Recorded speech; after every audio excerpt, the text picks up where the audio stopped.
And we are live, folks. Just making sure that we've got everything sorted. Oh, never mind. We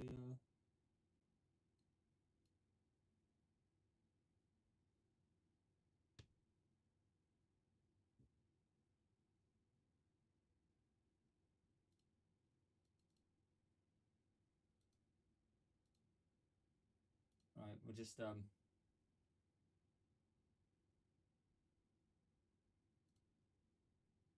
No, never mind. The F1 game's being a bit, what's the word? Bad.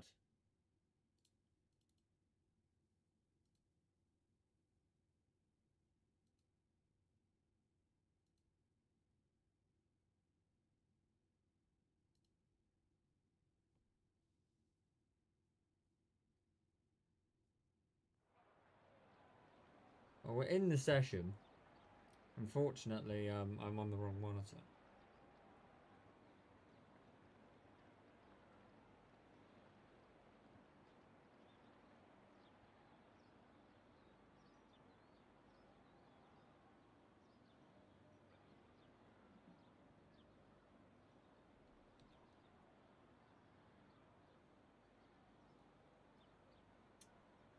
It is a huge shame.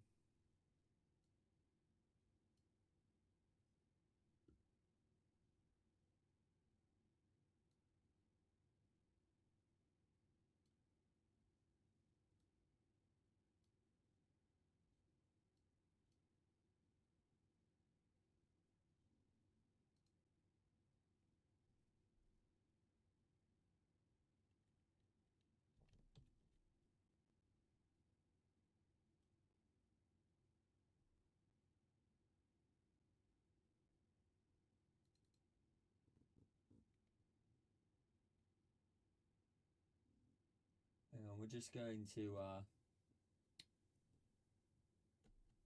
back to what we're doing.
Right, we're back.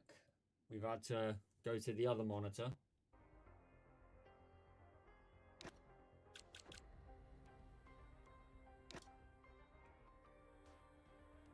So we'll look to sort that out in the next stream.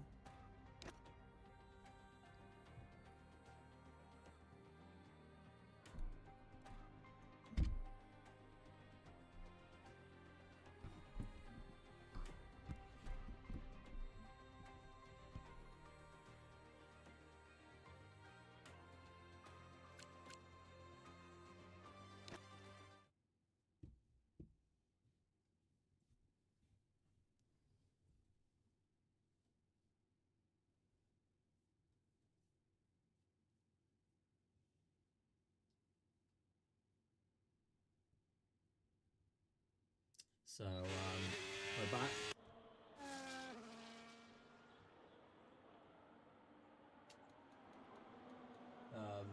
Stuart Bradbury is currently on pole. It wouldn't be a me stream without some form of problem. Like it just wouldn't be.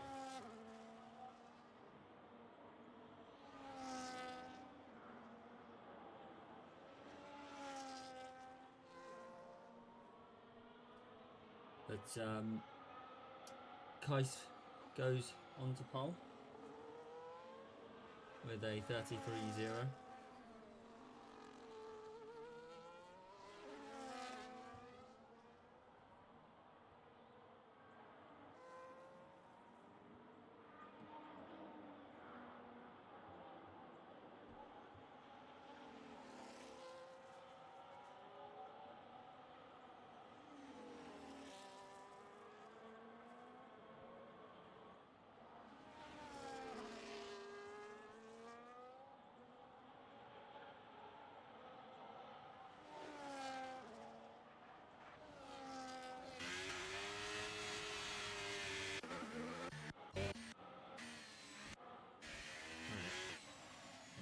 Currently on board with the Ferrari of Conor Ahern as we head into the hairpin with him. I doubt he's on a lap, considering he's not really using, but we'll check his sector times as he heads down towards the quick left-right section. I very much doubt he's on a lap because not using much battery as he heads through the quick right and now into the left onto the straight. We'll get a definite confirmation of if he's on a lap. Oh no, he is on a lap. 3 tenths up. Purple sector 2. That did not look like the pace that would see you on a flying lap, but never mind.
while back.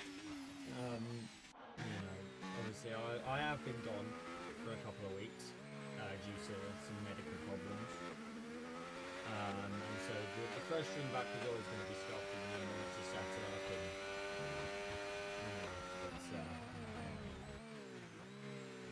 we will have to sort that out in due time.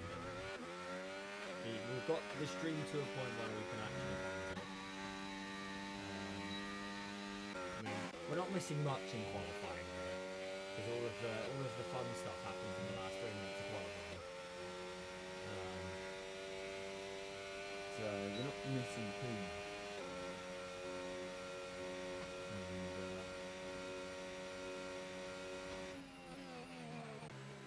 Got on board with Mercedes.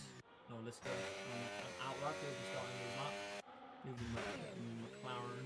Oh yeah, Stephen Tron on that. So we'll keep an eye on what he's doing. He's got 8% battery. So I think he might have just done a lap. Replicating on the lap, we'll have to see. He's using the RS, so we'll keep an eye on what he's doing. Down towards the hairpin. Obviously this 17 million miles straight takes us down to the hairpin. Mitch has crashed in the pit lane. He's done it on the pit lane and he's Hamiltoned it. So it's going well for Mitch in the Red Bull. And no, Jack's not on the lap, so yeah, I'll go. Yeah, I'll go fuck myself. Stephen Todd not on a lap, so he's not on a quick one anyway. Mr. Chillaxed. Owen Thomas.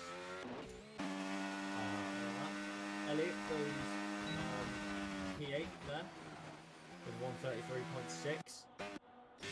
A new driver here that I'm going to have to learn the name of. It requires me getting my phone. In the Haas, obviously new season, new drivers. Patrick Quinn in the Haas. Apologies if I've butchered that name. I'm not good with Dutch names. Another lister on the lap. It was validated. He's not going to improve. Way too much inside curve there for the Mercedes driver. Owen Thomas here in the Aston Martin going through what is a very difficult corner on this F125 game. But no one else is really on that. Maybe apart from the LP, he's just improved. So he's going a lot faster than what Mr. Schlax was in the Aston Martin. And Elliot heads down into the final corner. He is finishing the lap, so we'll see what he can do. In the LP, he's definitely on a lap. 2 tenths up, goes up to P6 for the LP of Elliot Furness. On a lap, currently set to 1 for the Ferrari, so we'll keep an eye on what he's doing. But we'll keep an eye on Mercedes, he's 6 tenths down and invalidated.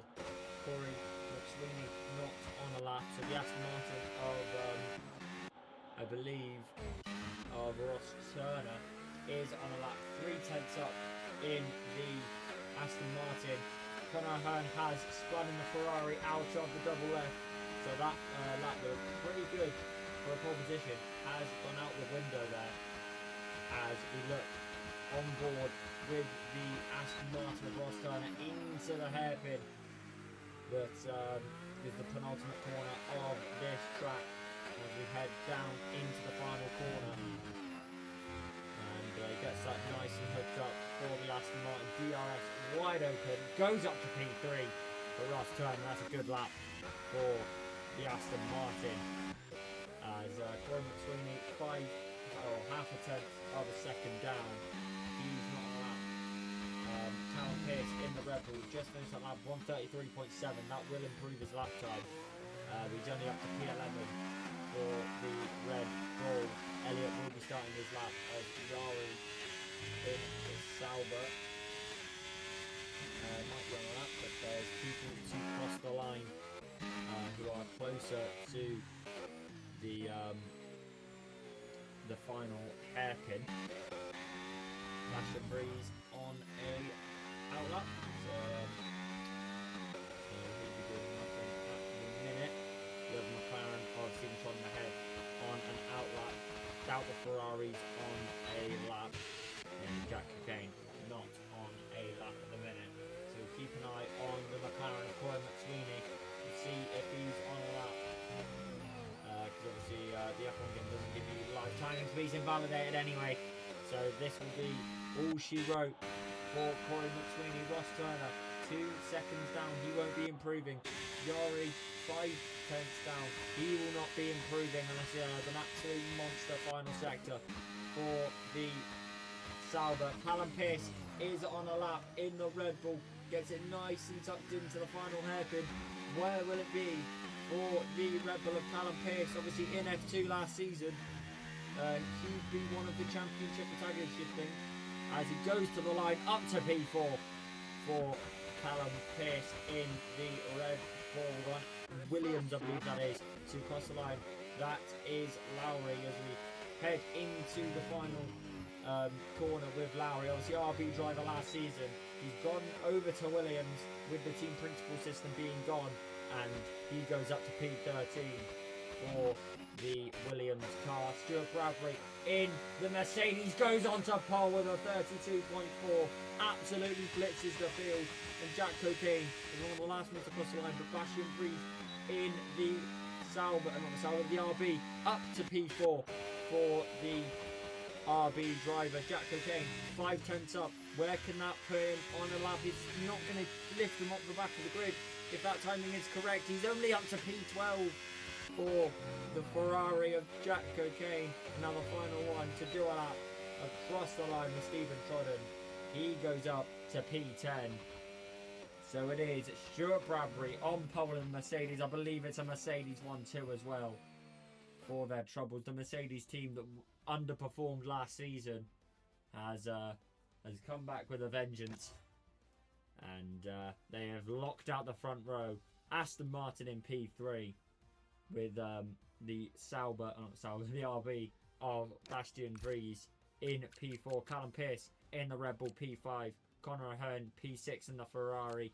Yari in the Sauber P7, and then Owen Thomas, Elliot Furness, Stephen Trodden, Corey McSweeney, and Jack Cockayne fell out of the points paying positions, at least for qualifying. Well, not points paying for qualifying, but if they were to finish like they've qualified, they'd be getting points. But obviously the points are given out in the race, and that is shortly, or is arriving shortly.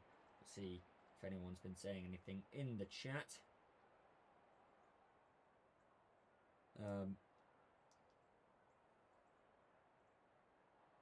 If YouTube will have a load. Nothing being said in the chat.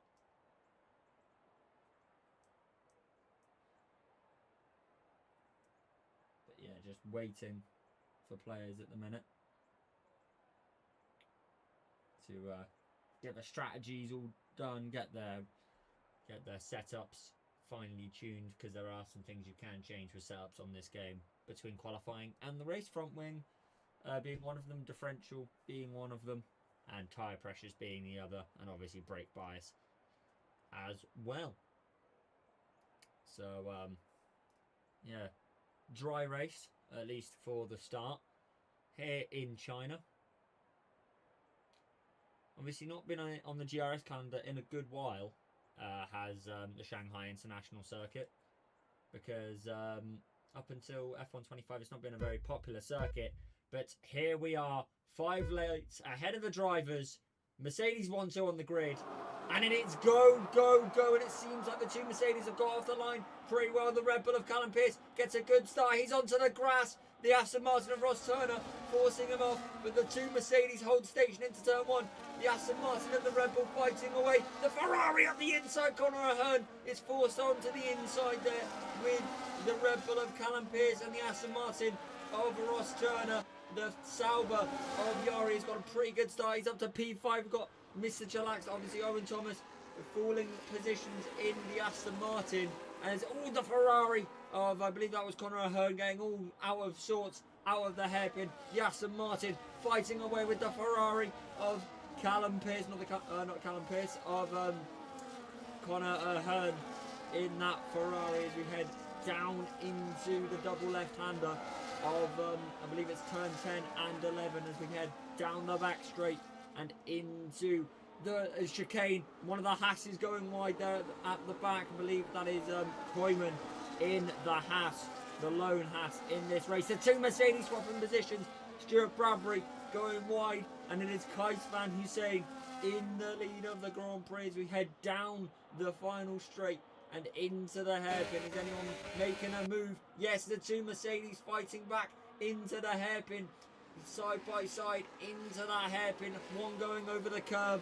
Kais in the Mercedes going wide there to kind of let his teammate through. But there were always Stuart Bradbury goes wide in the Mercedes. A few drivers going wide. Track limit seeming optional for these drivers, but there's three Mercedes powered cars. Obviously the two Works Mercedes and the Aston Martin, but the two Silver Arrows are going side by side once again, side by side into turn 1 and 2, and it is Stuart Bradbury who takes that position. We've got the Ferrari and the Aston Martin fighting down towards turn 3 and 4.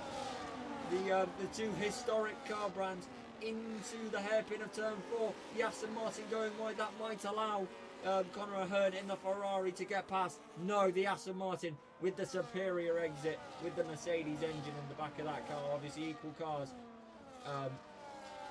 in this series, because there are some leagues that will run realistic cars, but not GRS as it were, as we head down the back straight for the second time of 28. One of the McLarens getting all out of sorts there, and he's going to fight with his teammate down towards the chicane.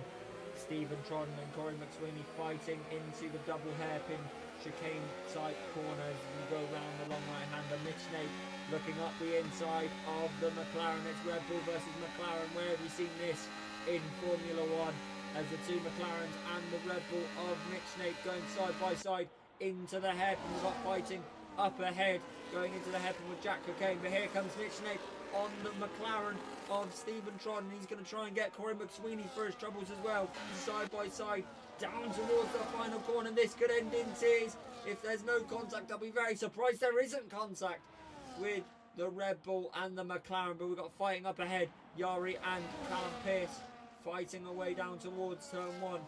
Obviously room for a dive bomb in this corner that just gets tighter and tighter on you. But here comes the two McLarens fighting away with each other. This is not very teammate-like between the two papaya machines, but it is Stephen Trodden out in front of his teammate Corey McSweeney.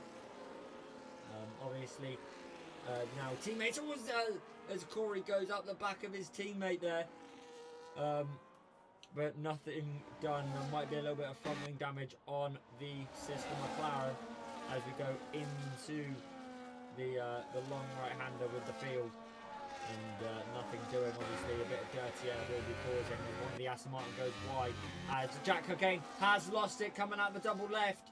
I don't know what happened to him, but the scarlet red Ferrari has lost a bunch of positions. He's almost down to last with the obviously with the other Ferrari powered car, the Haas of Koeman being a bit behind. He might be down on pace, will the Haas of Patrick Koeman, as the two Mercedes fighting once again down the straight and into the hairpin. That Sauber of Yari going up the inside of Ross Turner into the hairpin. Ross trying to get the switch back into the final corner. It's going to give him the inferior outside line, so he's going to try and set up the next corner for the DRS down towards turn 1. The two Mercedes going for it again. Are they close enough to make a move? Not quite close enough. We turn on the telemetry into turn 1. Is Ross Turner close enough to make a move? No, he's not. Is anyone trying to go for that inside line into turn 1? Nothing doing there with the field as we head down towards the hairpin for the 4th time of 28 in this Grand Prix. It's been a very surprisingly clean opening couple of laps, with obviously F3 usually being the most chaotic tier. It makes it the best to commentate on, but it is usually chaotic, and a safety car is never too far away in F3. But nothing nothing happening at the minute. In terms of contact, a little bit of argy-bargy, but nothing too serious. As we head into the double left with Bastian Breeze very close to the back of Conor Ahern in the Ferrari. As into the double hairpin we head. And one of the Aston Martins of Owen Turner going very, very well on Owen Thomas. Mixed up the two Aston Martin drivers there.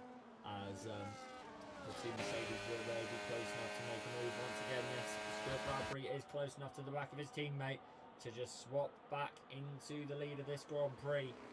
Obviously he started on pole and he's been fighting with his teammate this entire race, as Elliott and Stephen Tron fighting down towards the hairpin. Stephen trying to get the switch back on the Alpine, but nothing doing there for the McLaren driver as we head down towards turn 1 with this pack. We'll turn our attentions back to the leader. One of the Mercedes going wide. That's Kais Van Hussein, and it's left himself very vulnerable to Yari and the Sauber. Obviously, Sauber were up there last season with their driver lineup last season. As we head into the hairpin, but nothing doing there. But he's left himself very vulnerable as Kais Van Hussein in that Mercedes car, and it's given Stuart Bradbury a little bit of breathing space. And he will very much be happy with that as we head through the left-hander with Bastian Breeze. He's very, very close to the back of Conor Ahern in the Ferrari. Obviously, the Alpine driver lineup has just switched over to Ferrari from last season with Jack Cocaine and Conor Ahern there as we head down into the double hairpin.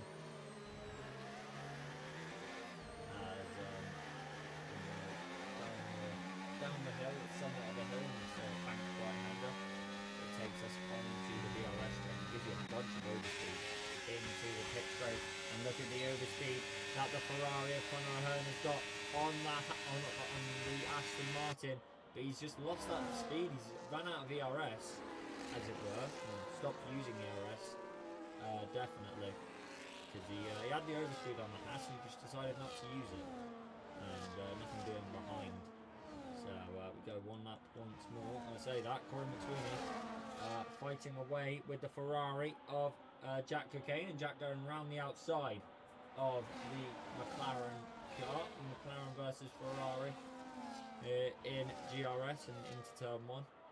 We'll keep an eye on it because there's a solid chance of diving up the inside, but nothing doing there, very, very close. But the concertina effect always happening in that corner, as the cars are constantly slowing down while turning. As we head into the fast left-right section with the leaders. Stuart Bradbury very, very close to breaking the DRS gap of his teammate, but not quite doing that.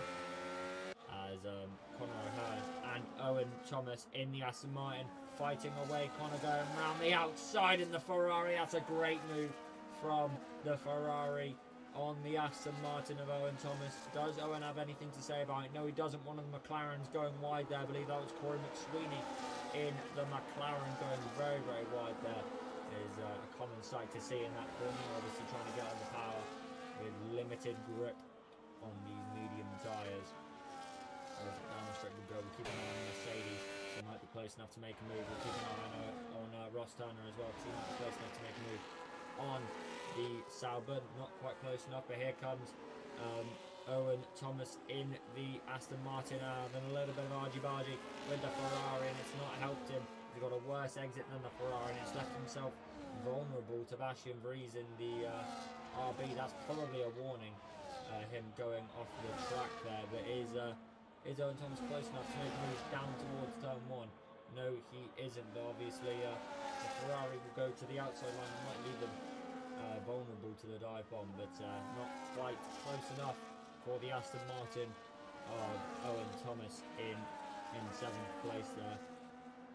And as we head down towards the hairpin, turn 1 and 2 does do a great job of separating these cars. We rarely see a move down towards the hairpin unless the car behind has incredibly good tyres. But Jack Cocaine, I believe, has spun. Yeah, he's in the gravel. I don't know how he's ended up there, but He definitely has had a huge problem in the Ferrari, and he's down to P14. That's his second spin that he's had here today, and he's still not last. I don't know what's been happening to the Haas of Patrick Koyman. Jack having a second spin today. But we turn our attention back to the lead because Mercedes of Novelista over Kais Van Hussein very, very close to the back of his teammate as we head down the back straight and into the hairpin. The Mercedes is close enough to make a move on his teammate. The position swap again between the two Mercedes, but he goes wide. Does Kais Van Hussein, and it's left the door open to his teammate to just get the switch back on him and get back into the lead of this Grand Prix. Koyman has spun once again here in China, but the two Mercedes might be close enough to make the move. But here comes the Sauber of Yari into turn one of the Mercedes. They're going 3 wide into turn one. This can only end in tears. It hasn't ended in contact. I don't get how, but Yari's back into the lead. But here comes the Mercedes on the inside. He's got Mercedes on the outside and the inside, but Yari's got 2 positions in 2 corners. What a move from the Sauber, and he's up into the lead of this Grand Prix. The 2 Mercedes fighting once again down towards the hairpin. We've got action at the hairpin for the first time in a couple of laps as the 2 Silver Arrows going side by side into the second sector here as we go. Oh, they're so close to contact between the 2 Silver Arrows. They've left the door open to the Sauber of Yari as we head down into the middle sector here and into the final sector, I should say. And it is now Yari, your new race leader here in China. That was a great move from the green machine as we head down towards the hairpin. Lots of action going on at the minute. Corey McSweeney very, very close to the back of his teammate there. And we'll keep an eye on that there as we head down into the hairpin. All eyes on this leading battle, but nothing doing as it were. Sebastian Breeze and Conor Ahern is the battle we're looking at now. And what a switchback from Conor Ahern there, the Irishman, having a great exit on the RB there, and the Ferrari's up into P6. That was a great opportunistic move from the Ferrari. It might leave him vulnerable into turn one to the RB of Bastian Breeze, but nothing doing there. As we've got fighting the Mercedes of Kais Van Hussein losing another position to the Aston Martin of Ross Turner, but Kais gets a good exit out of turn one. It's given him a few car lengths on the Aston Martin of Ross Turner and into the hairpin. He is fully ahead of the Aston Martin.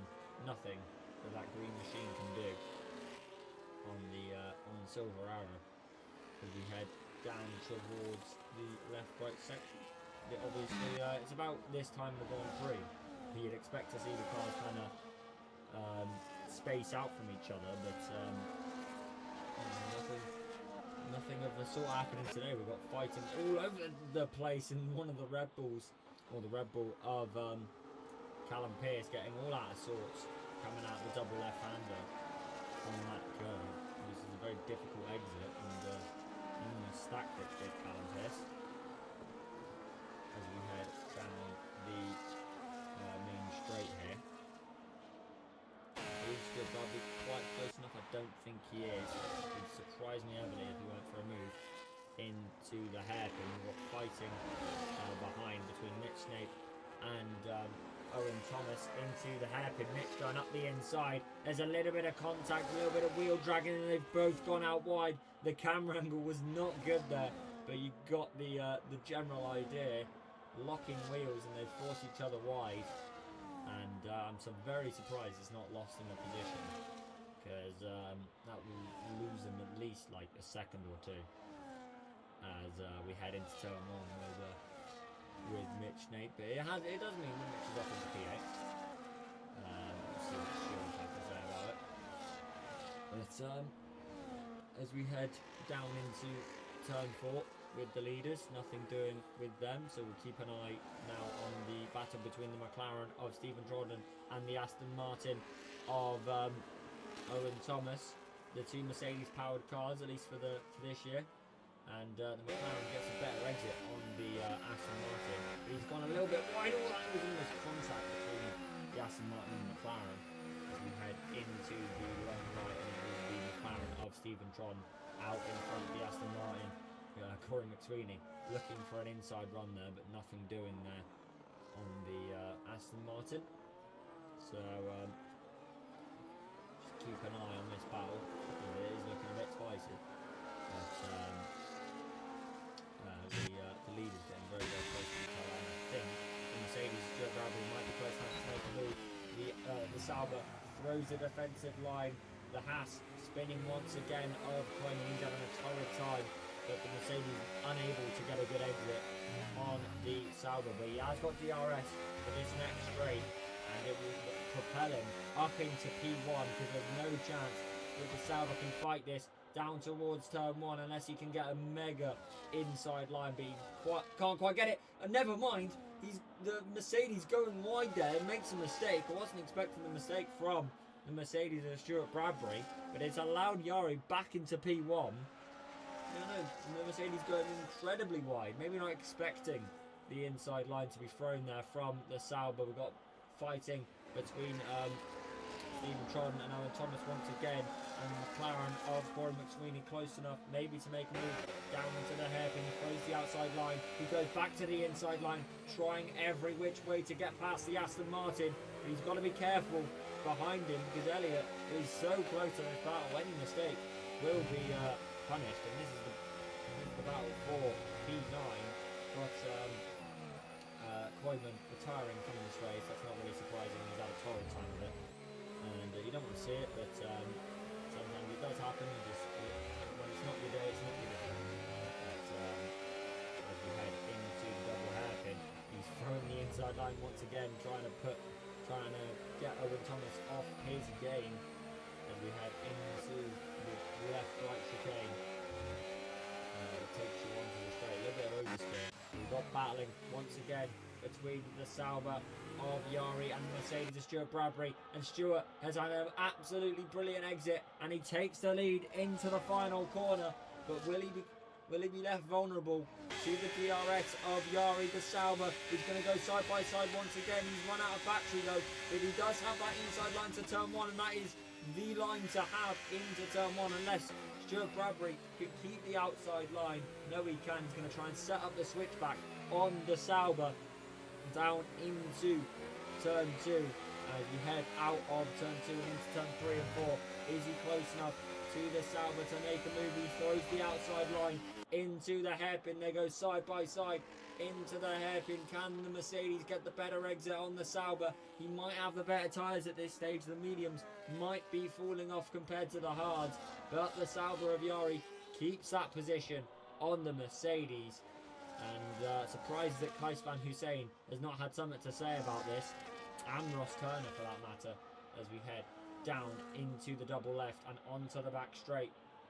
DRS wide open on the, or not DRS, a bit early, but as we go into the double hairpin, and now we'll have DRS wide open on the Sauber. I doubt there's anything that Yari can do to keep ahead of the Mercedes, and nice and easy for Stuart Bradbury to just breeze past, and it's left himself vulnerable as well to Kais Van Hussein.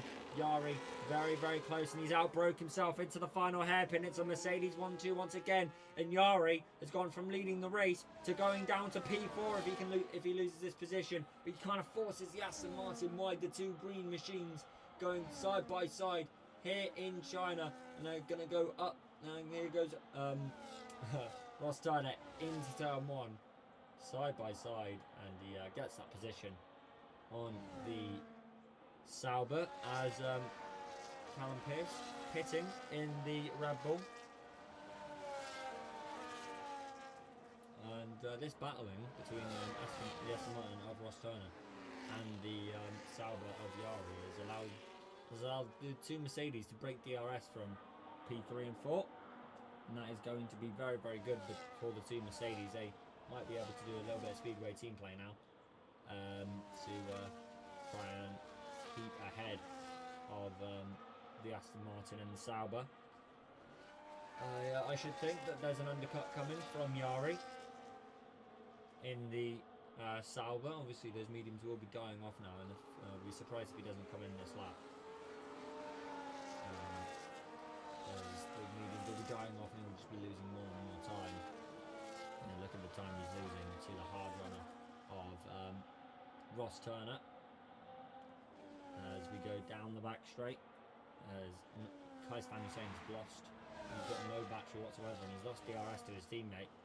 But crucially, he's still out of DRS of Ross Turner, and Kai's back in DRS. We'll see if Yari's going to go into the pits. Yes, he is. The Sauber into the pit lane, but he's hit the wall. He has gone straight on in the pits, and he's hit the wall, and that is front wing damage at the very least. It might be fully off. He's just locked up into the pit lane entry, and and he's got a 10-second time penalty. Oh, and he's retired as well. It's gone absolutely awfully for the Sauber. In the space of 3 laps, he's gone from leading the race to breaking his front wing in the pits and retiring because of the 10-second time penalty. He thinks there's no point in running the rest of this race, and with the Sauber is out of the session. Maybe losing his marbles a little bit there for the Sauber, because there might have been a way back into this race, but he clearly doesn't think so. And we head into the double hairpin, and it is made this battle for P1 a 3-kill battle. There's a medium runner. Yari is out of this Grand Prix. Very, very chaotic happening.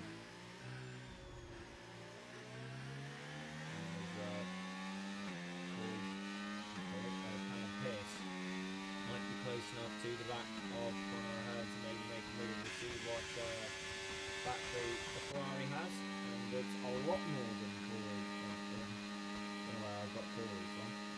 Pierce, and he's not quite close enough to make a move on the Ferrari, as Stephen John getting past Mitch Nate, because Mitch is in the pit lane, and he wants to get off those tyres. Obviously, it's been a common problem for the controller players to have worse tyre wear than real players on this game, because EA can definitely make games well. We head into turn 1 for the Red Bull of Callum Pierce. Not quite close enough to make a move on the Ferrari of Conor Hearn. And surprisingly, no safety car at the minute.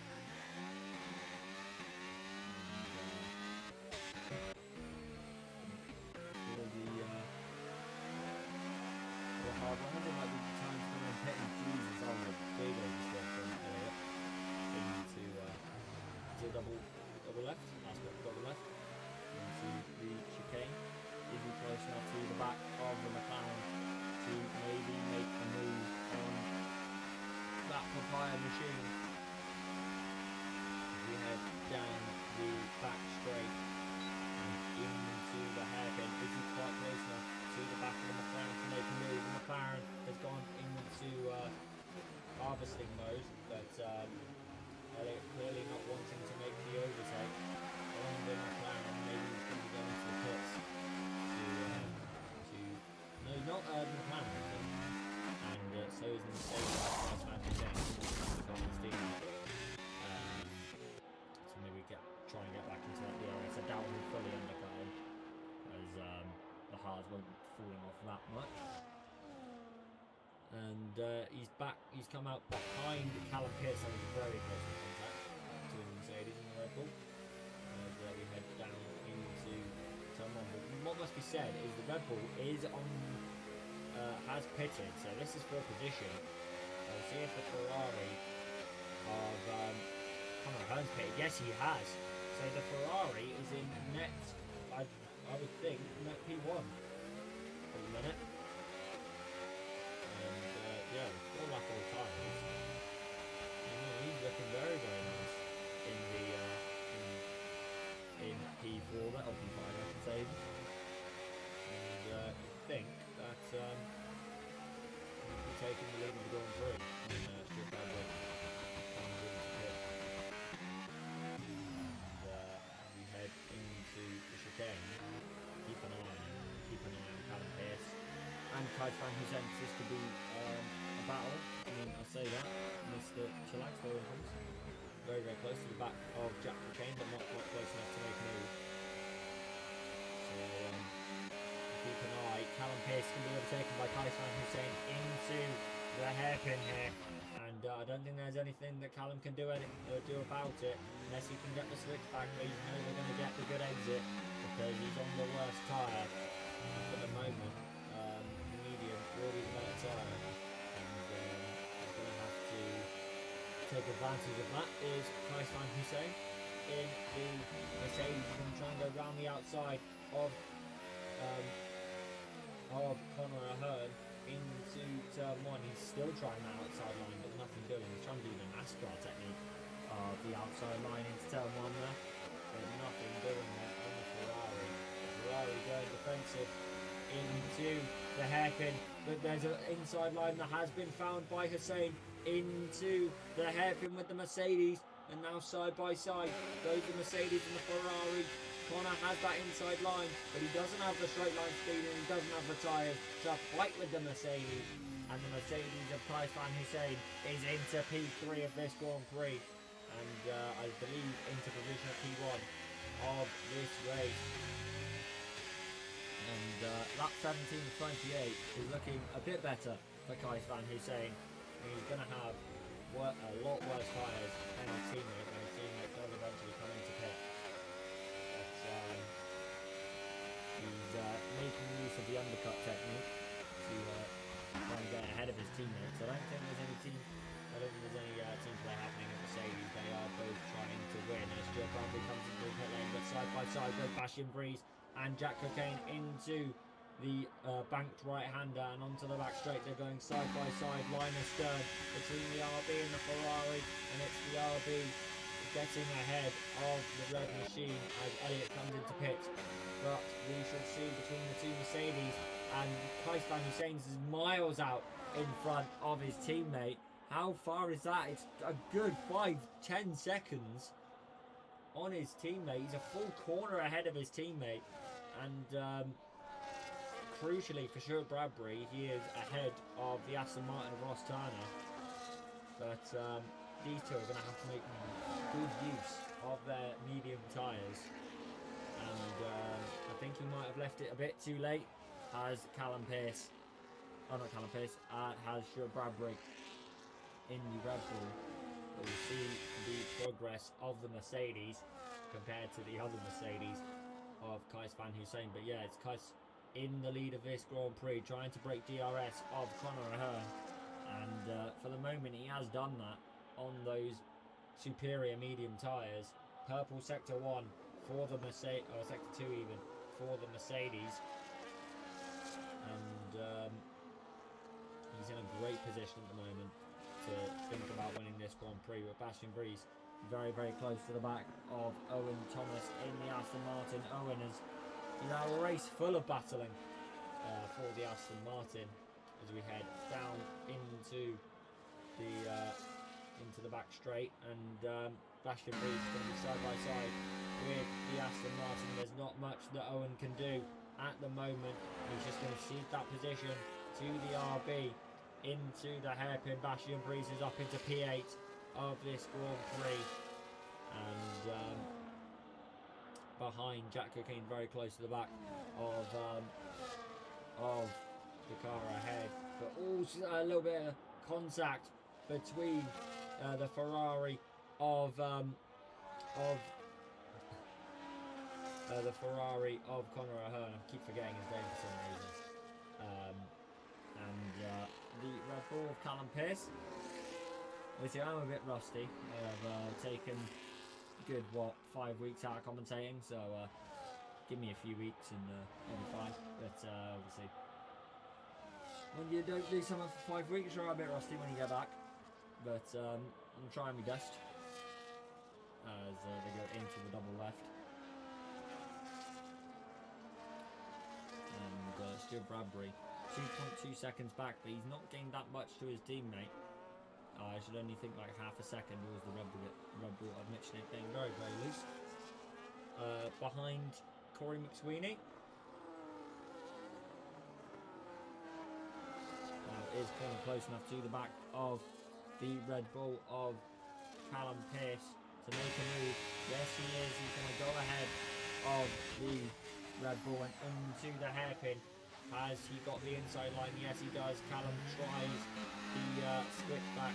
He cannot get a good exit on the Ferrari, and it's the Ferrari of Conor Ahern back in front, but he goes wide out of the final corner. And that's left himself vulnerable to the Red Bull of Callum Pearce. They're going to go side by side into turn one. Round the outside goes Callum Pearce, but he goes wide onto the grass, and that's going to leave himself vulnerable to the Mercedes. He gets the inside line, does Stuart Bradbury and Callum Pearce, and Stuart going side by side. Callum gets all out of sorts in the Red Bull, and again he's going to leave himself vulnerable to Ross Turner. Ross going around the outside into the hairpin. Oh, a little bit of contact on the braking, but it is Ross going around the outside of the Red Bull, and Callum Pearce has gone from P2 to P5 in the space of about 4 corners. And the Aston Martin of Ross Turner is into P4.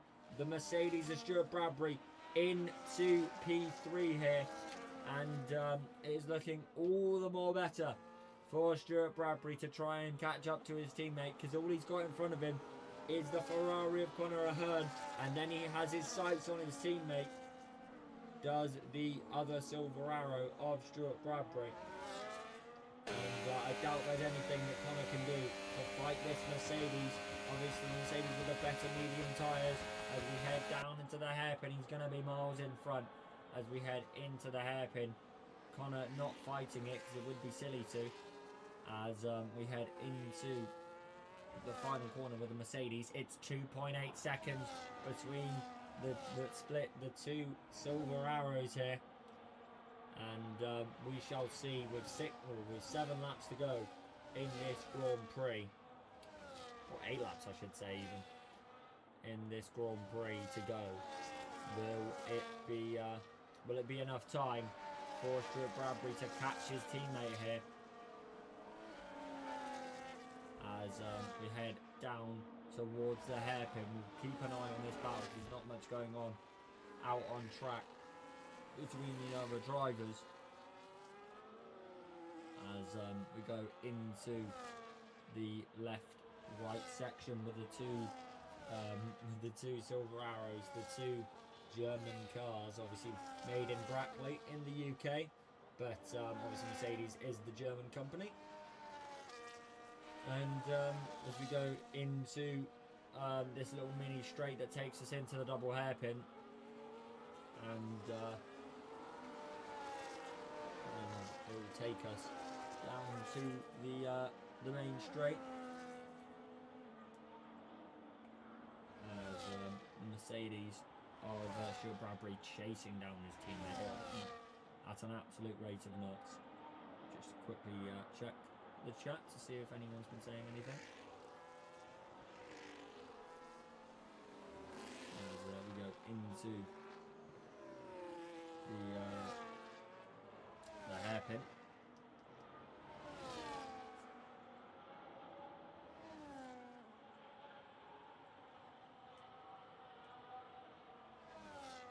And there's a little bit of fighting. I was checking chat and I've just missed the battle for P3. Ross Turner attempting it on Conor Ahern, but Conor seemingly staying ahead of the Aston Martin as the green machine tries to get a better exit on the Ferrari. Aston Martin versus Ferrari into the hairpin, and it's the Aston Martin of Ross Turner back ahead of Conor Ahern. He's made that move, he telegraphed the move into turn 1, and he's made it into turn 4.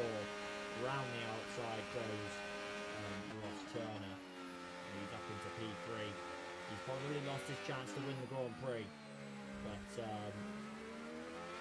going to be in P3, and I think he's going to be fine. Will the Aston Martin and Stuart Bradbury very, very close to DRS of his teammate. 1.1 seconds, I reckon, next lap, and he'll be in it.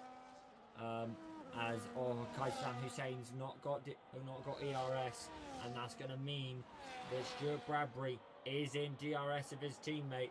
So if I was Kaisan Hussein, I'd just be trying every which way to get my battery back, because there's no chance he'll fight his teammate with no battery. As into the always Stuart Bradbury going wide there, trying not to get a warning.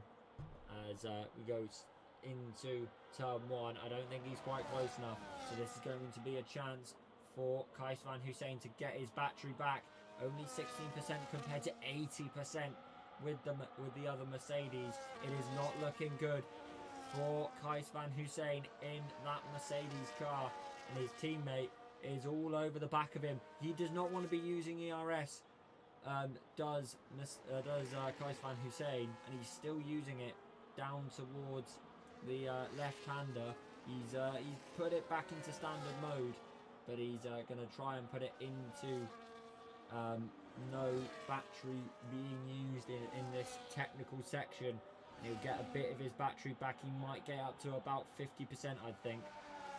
He might not want to use ERS coming out of here. He's switched it back into standard, but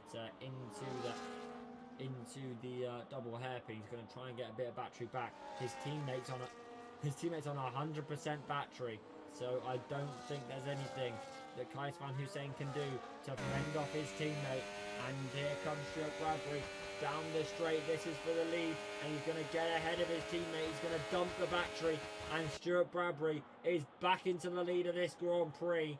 And he's made that move on his teammate, and I doubt there's anything that Kais van Hussein can do to say about it. But we'll see if he's close enough to make a move into turn 1. He's not. 6/10 back. I doubt that's close enough to do anything. But, ooh, off the track there goes Callum Pearce in the Red Bull. I don't know what was happening there. And what's going on with Callum Pearce? What are we doing? What on earth is going on? I don't know what Callum Pearce is doing. He went wide and he decided, right, that I'll just give up 3 seconds, because even though he's got 3 seconds time anyway. But into turn 2, Owen Thomas is very, very close to the back of Stephen Tron, and Elliott is very, very close to the back of Owen Thomas as well. As we head into the hairpin, not quite close enough between these 3 drivers to see a move. But we turn our attention back to the leading battle. And Stuart Bradbury's still got more ERS than his teammate, and he might have broken DRS by the end of this hairpin. No, he hasn't. But he's 9 tenths ahead. He won't be close enough to make a move with Kais van Hussein, and he's going to try and dump the ERS. But so is his teammate, and you're always going to have. If you have more ERS in this game, your battery does more, gives you more power. Even if your rival is in the same battery mode as you, your battery has more to use. And you can see that with Kais van Hussein. He's gaining through the corners and not gaining in the straights, because his teammates got almost double the battery charge of him. As Stephen Tron making a move on the Aston Martin of Owen Thomas into the hairpin. The Alpine of Elliott Furness looking very, very close to making a move. A little bit of weaving on the straight there, but nothing doing there for those drivers, as Owen Thomas is going to go to the outside line, and the McLaren going up the inside, or he's trying to keep the inside line. And here comes the Alpine of Elliott Furness into turn 1. He's going to get that move, a little bit of argy-bargy between the Alpine and the McLaren. Even more, the Alpine almost goes round, but he manages to save it. But that was a bit naughty there from the McLaren of Stephen Trodden. And now into the hairpin we go. The Alpine of Elliot Furness has the inside line, and that's going to allow him to just park it on the exit and get ahead of the McLaren of Stephen Trott, and the Alpine up into P9, and the Aston Martin up into P8 on this lap. Stephen Trott looking a bit close to the back of Elliot Furness, but not quite close enough. And the Mercedes of Stuart Bradbury has broken that DRS gap, so I doubt there'll be anything going on between the two Mercedes unless there's a big mistake from Stuart Bradbury. Maybe there's Rashon Vries and Callum Pearce fighting away into the hairpin. Maybe Kais Van Hussein left it or did it a bit too early. He tried too much of an undercut, and it has allowed his teammate to have much better tyres on his sister car, and you can just see the difference the tyres are making down into turn 1. And Nick Snape into the pit lane. Obviously will be struggling with those tyres, as is tradition with the controller. He's on to a set of softs, maybe going for fast slap. It is common with Mitch, and to be fair, most controller players, where the tyres just go off, especially the rear tyres. Obviously, you'd have to think that the wheel is better than the controller, because obviously, if a wheel was a better steering device than a controller, or no, if a controller was a better steering device than a wheel, then Formula 1 cars would have a controller. But obviously it isn't. But it is a bit unfair that the controller is this much worse than the wheel in a game that prides itself in being a game that is open to all audiences, whether they have a fancy ass simulator or just an Xbox controller. As the Ferrari of Jack Cocaine is going to try and get DRS from Mitch Snape, and even for 12th place there is DRS games going on. Obviously Jack Cocaine and Mitch Snape do know each other off the track, and going to be battling down towards the hairpin. Is Jack Cocaine back ahead of the Red Bull, and nothing doing from anyone else. So you just wait and play the waiting game, the penultimate lap of this Grand Prix. And as we head into the left-right with the RB.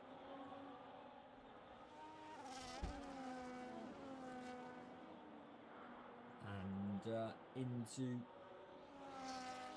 the double left.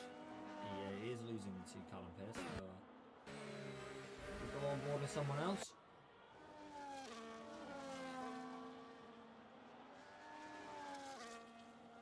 And Mitch Snape very, very close to that of the Ferrari of Jack Cocaine. Well, Jack has been able to keep behind him with the soft tyres. And we'll keep an eye on the Mercedes of Stuart Bradbury. He's obviously started on pole. The top two have not changed position. They obviously they fought away with the Aston Martin of Ross Turner, and obviously the Sauber of Yari when he was in this race, in the early stages of this race. But they're going to turn a 1-2 in qualifying to a 1-2 in the race, providing nothing too insane happens in this last lap. And for the former Alpine driver of Stuart Bradbury, as I believe we've got a yellow flag for believe that is the Red Bull of Callum Pierce. But he's only got a few more corners to go. Does Stuart Bradbury, and we'll just keep an eye on this battle between for the wooden spoon between Jack Cockayne and Mitch Nick. They're going to go side by side into the double into the left-right section, but it is Mitch Nick back in front, and now the battle between the Ferrari of Conor O'Hearn and Ross Turner and Callum Pierce. But we'll keep an eye on the leader.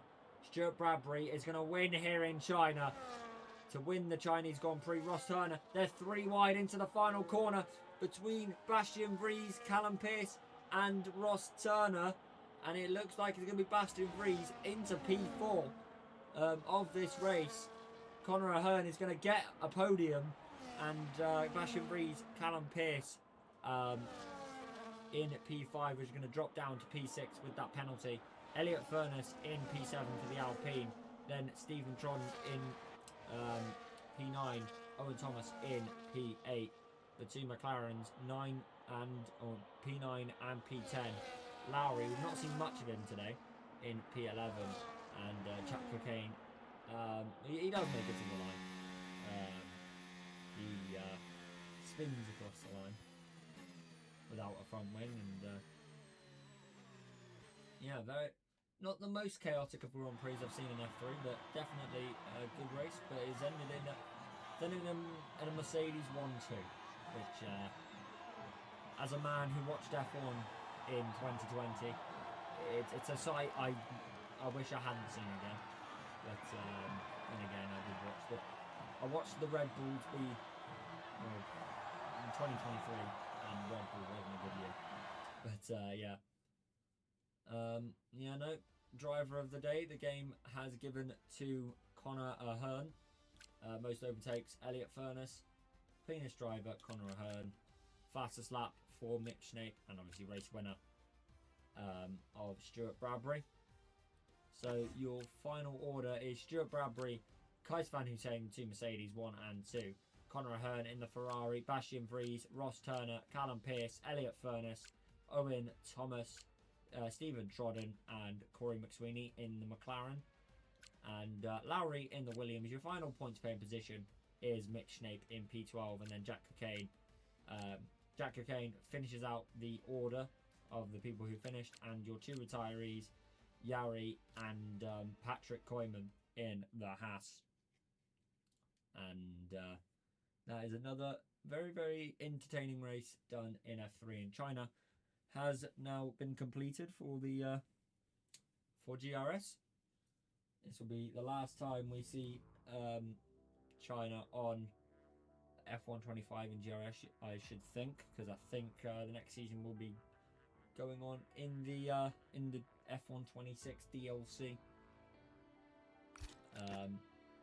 But we shall try and get some interviewees.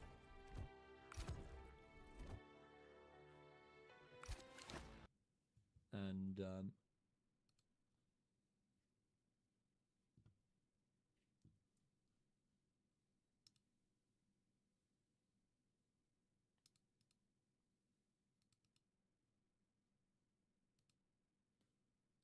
don't know what's going on with the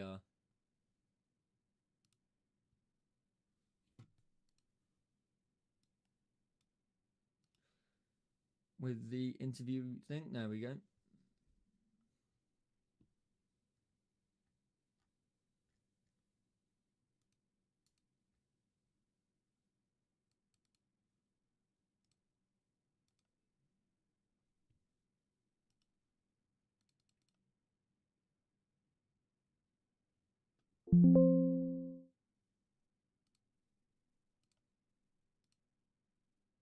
There we go. We're going to try and get that to work again. Oh, never mind. We don't have the interview screen, but we'll try and get the interviews nonetheless.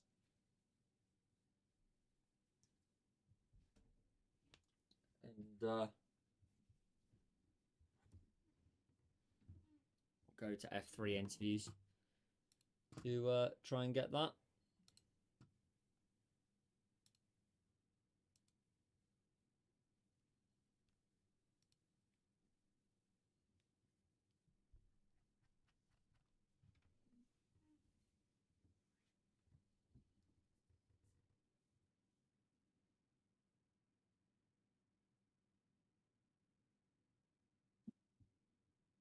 Hello. Hello. Hey. Yeah, I've got two Mercedes at least. I'm gonna try and get Connor home.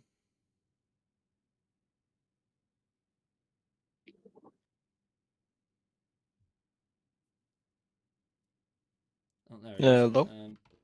Join.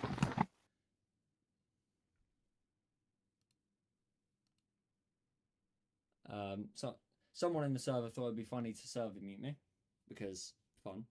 I can only imagine who that was.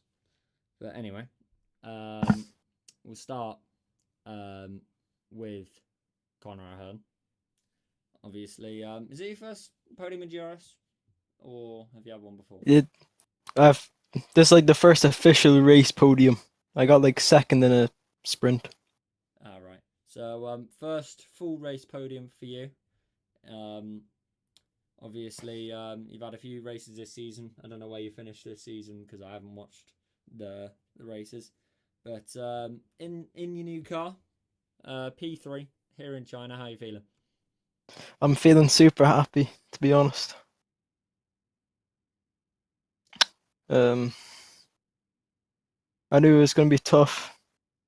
Ross Turner's wheel just decided to die on the last lap, which was brilliant. Yeah, it seemed to be a bit of a chaotic race for you, fighting away with obviously Ross Turner, bashing Vries on the final lap, and Callum Pearson. You had a bit of a battle with the two Mercedes as well, and yeah, it seems to be you seem to be up on the up with form. Obviously, while I've been commentating, you seem to be just going up on leaps and bounds here in F3, and yeah. Maybe a win is coming next, Connor, but we'll turn our attention to Kais Van Hussein. Obviously, you gave the undercut a bit of a go with because obviously you could because you had a bit of a gap to the cars behind, and you gave the undercut a go, and didn't quite work out. But I'm sure you're still happy with P2 and obviously a 1-2 for Mercedes. How are you feeling? Yeah, I feel good. Good. Bit disappointed that I couldn't win, but I think Stewart was faster. And yeah, I tried the undercut, but it didn't work, and my tires were dying at the end. So yeah, yeah, happy anyway, second. And yeah, in the beginning, I was just trying to hold, like to stay in the DRS and like keep the 1-2, and then suddenly there was this Sauber that just like passed in between me and Stewart, and but for the rest was fun. Yeah. So yeah, and then now we'll turn our attention to the race winner. Obviously, you had to work for it a little bit, trying to get past the I believe it was Connor, and you were a bit under pressure from the Aston Martin of Ross Turner, and you had to try and what's the word? Get the gap back to your teammate, but you managed to do it, and you won the race by I believe 4.2 seconds at the end there, Stuart. And yeah, how are you feeling?